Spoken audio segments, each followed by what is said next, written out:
Bagaimana kalau suami istri berselisih? Ingat, kalau istri itu marah kepada suami, jangan suami balas marah.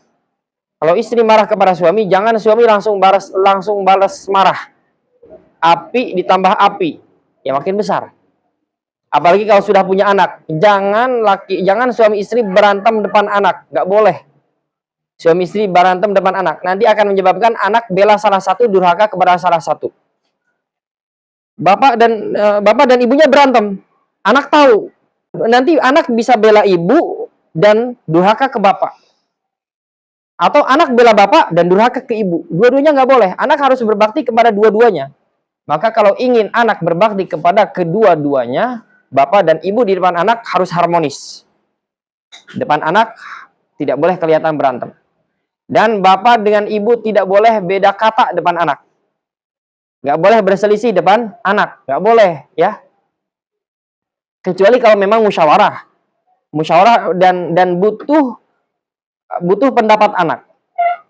Jadi anak di situ berlatih untuk menyampaikan pendapat, bagaimana mengolah pendapat. Ya, silahkan bapak dan ibu berbeda pendapat.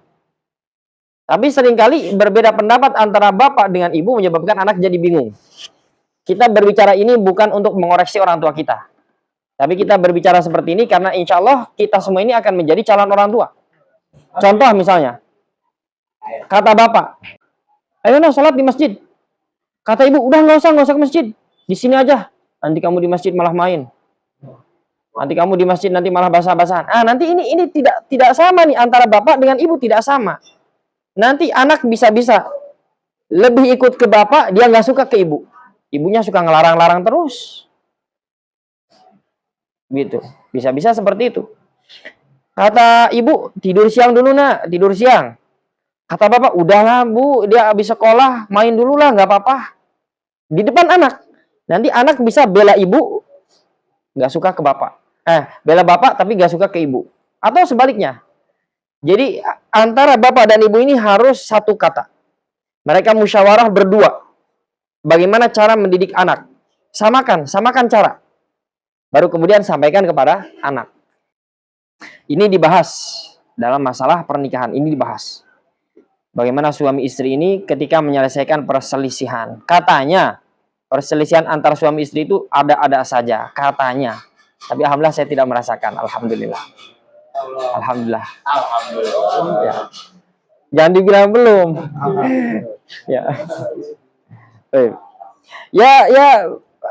Bisa saja sekali dua kali kok tiba-tiba istri kok kayak jadi sensi ya. Kok tiba-tiba marah. Apa salah saya? Itu kita jangan menambah api dengan api. Biarin dulu tenang. Nanti kalau sudah tenang, baru ditanya.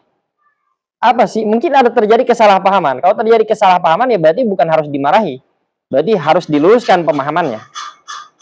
Kalau istri tiba-tiba marah, maka suami harus introspeksi diri. Apa ya? Apa sebabnya? Apa salah saya?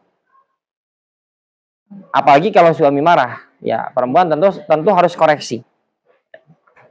Karena insya Allah kalau tidak ada sebab ya tidak akan terjadi. Mungkin juga kok tiba-tiba marah kenapa? Karena capek sekali ngurus rumah. Pakaian pada kotor. Dicuci, dijemur, disetrika. Suaminya diam aja rebahan, main HP. Ya wajar kalau marah kan? Wajar. Jadi biasanya ada sebab.